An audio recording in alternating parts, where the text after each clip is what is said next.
Your channel AW sir. दोस्तों, आज बहुत ही इम्पोर्टेंट वीडियो होने जा रही है। जो स्टूडेंट्स फ्रेशर है, बिल्कुल नया है यूपीएससी की जर्नी में, फ्रेशर स्टूडेंट्स जो 2021, 22, 23, 24, 25 के लिए प्रिपेयर कर रहे हैं, उसके लिए यह वीडियो बहुत ही महत्वपूर्ण होगी। दोस्तों, एक कॉमन सा सभी का क्वेश्चन, सभी स्टूडेंट्स का क्वेश्चन रहता है कि सर, हम यूपीएससी की शुरुआत कहाँ से करें, हम क्या पहला वर्ड क्या पढ़ें, शुरुआत कहाँ से करें। तो दोस्तों, इस वीडियो में हम शुरुआत से लेकर अंत तक क्या क्या उस जर्नी में क्या क्या पढ़ना है और उस बीच क्या क्या पढ़ना है उसे हम देखेंगे। तो दोस्तों, यह वीडियो उन फ्रेशर के लिए बहुत ही महत्वपूर्ण होने जा रही है जो नया नया इस यूपीएससी के जर्नी में आना चाहते हैं या आए हुए हैं। तो दोस्तों, चलिए वीडियो की शुरुआत करते हैं। तो दोस्तों, सपने तो सभी देखते हैं, सपने तो देखते हैं, लेकिन उसे पूरा करने की कीमत हर कोई नहीं चुका सकता है। सपने भी उन्हीं के पूरे होते हैं जो इसकी कीमत चुकाते हैं। सपने भी उन्हीं के पूरे होते हैं जो इसकी कीमत तो सपने भी उन्हीं के पूरे होते हैं जो इसकी कीमत चुकाते हैं। ऐसी ही एक सपना है आईएएस बनने का।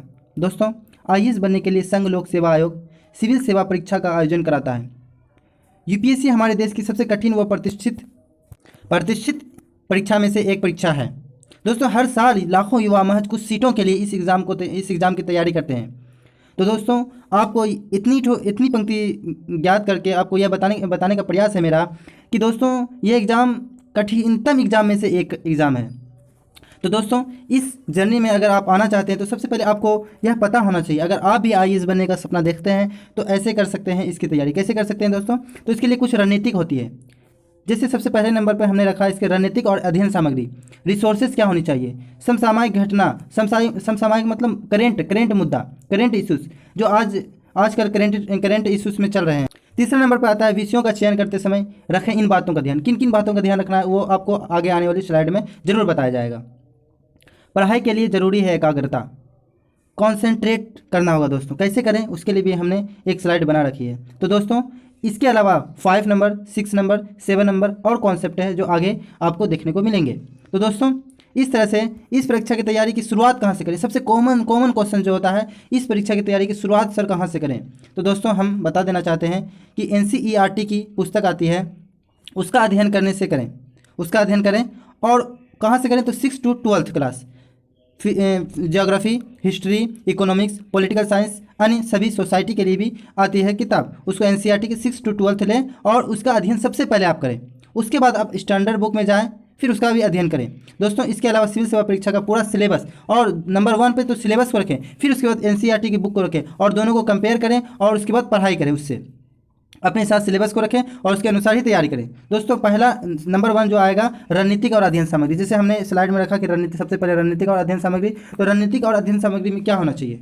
तो दोस्तों, रणनीतिक और अध्ययन सामग्री में सबसे पहले रणनीतिक बना लें कि हमें किस तरह से 1 साल 2 साल देना है या 3 साल देना है, किस तरह से हम अपना रूटीन बना लेते हैं, क्या पढ़ना है, किस दोस्त से हम मेल मिलाप रखेंगे और कितने दोस्त बनाएंगे, कौन सा टीचर होगा, कौन सा किताब रखेंगे, और अध्ययन सामग्री को ले लें।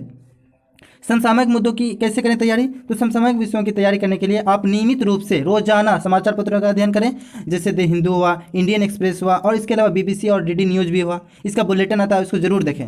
इससे आपको करंट अफेयर्स की जानकारी मिलेंगी। दोस्तों, इसके अलावा विषयों का चयन करते समय इन बातों का ख्याल रखें। किन बातों का दोस्तों? तो विषयों का चयन यहाँ पर मेनली रूप से ऑप्शनल की बात हो रही है दोस्तों।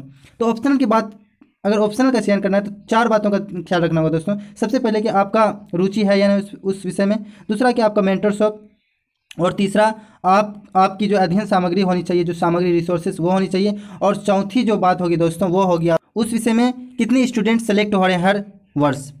चौथा है पढ़ाई के लिए ज़रूरी है एकाग्रता। हाँ दोस्तों, सिविल सेवा परीक्षा निकालने के लिए यह जरूरी है कि आप अपने लक्ष्य के प्रति एकाग्र रहें, कॉन्सेंट्रेट रहें, क्योंकि सिविल सेवा की परीक्षा कोई बैंकिंग या एसएससी की परीक्षा नहीं है जिसमें रट्टा मारने से सफलता मिल जाती है। यह रट्टा मारने वाला एग्जाम नहीं है। यहाँ कॉन्सेंट्रेट होगा, यहाँ कॉन्सेप्ट की पकड़ होगी दोस्तों, यहाँ हर विषय की पकड़ होगी, हर विषय के मरोड़ के पूछा जाता है। जैसे 2020 का मेंस का एग्ज़ाम हुआ अभी 2-3 दिन पहले दोस्तों, आपने देखा किस तरह से एग्जाम हुआ और आपने देखा कि किस तरह से क्वेश्चन आया, एकदम करेंट से कोविड-19 का क्वेश्चन आया और हर प्रकार से मरोड़ के क्वेश्चन आया दोस्तों, आपने जरूर देखा होगा।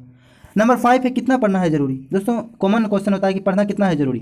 तो दोस्तों हम फ्रेशर स्टूडेंट को बता देना चाहते हैं दोस्तों, जो अभी शुरुआत कर रहे हैं, अगर कॉलेज का समय तो 2-3 घंटा भी पढ़ सकते हैं, बहुत है। अपनी ऑप्शनल की तैयारी में ज़्यादा से ज़्यादा टाइम निकालें, या हर दिन कम से कम 6 घंटे तो जरूर पढ़ें। रोजाना पढ़ाई करना जरूरी है। कई बार ऐसा होता है कि आप तैयारी करते करते डीमोटिव हो जाते हैं, इसलिए मोटिवेशन की किताबों को भी जरूर पढ़ें दोस्तों। दोस्तों एक क्वेश्चन और आता है, क्या दिल्ली जाना जरूरी है। तो दोस्तों मैं इसके लिए बता देना चाहता हूँ कि आपने भी लोगों से सुना होगा कि यूपीएससी की तैयारी के लिए दिल्ली जाकर कोचिंग करना जरूरी है, लेकिन आपको बता दें कि आप घर रहकर भी सिविल सेवा की परीक्षा या तैयारी कर सकते हैं, सिविल सेवा क्रैक कर सकते हैं दोस्तों। सिर्फ आप कंटिन्यू एकाग्रता के साथ पढ़ाई करें, पढ़ाई के साथ लेखन का अभ्यास भी जरूरी है। हाँ दोस्तों, जिस विषय को आप पढ़ रहे हैं, जैसे आज मैंने जीएस पेपर 2 का यूनिट नंबर 2, 1, 3 जो भी, या संविधान के बारे में पढ़ा, उसकी पृष्ठभूमि के बारे में पढ़ी, तो उसकी पृष्ठभूमि के बारे में जो पढ़े उसको आप एक क्वेश्चन के माध्यम से उसको लिख लें, अभ्यास करें लिखने का, क्योंकि पूरी यूपीएससी की पूरी जर्नी जो है वो लिखने पर ही बेस्ड है दोस्तों। सिविल सेवा की तैयारी के लिए कम से कम 2 से 3 वर्ष का समय लगता है दोस्तों। आप अपने ग्रेजुएशन के दिनों से ही इसकी तैयारी शुरू कर दें।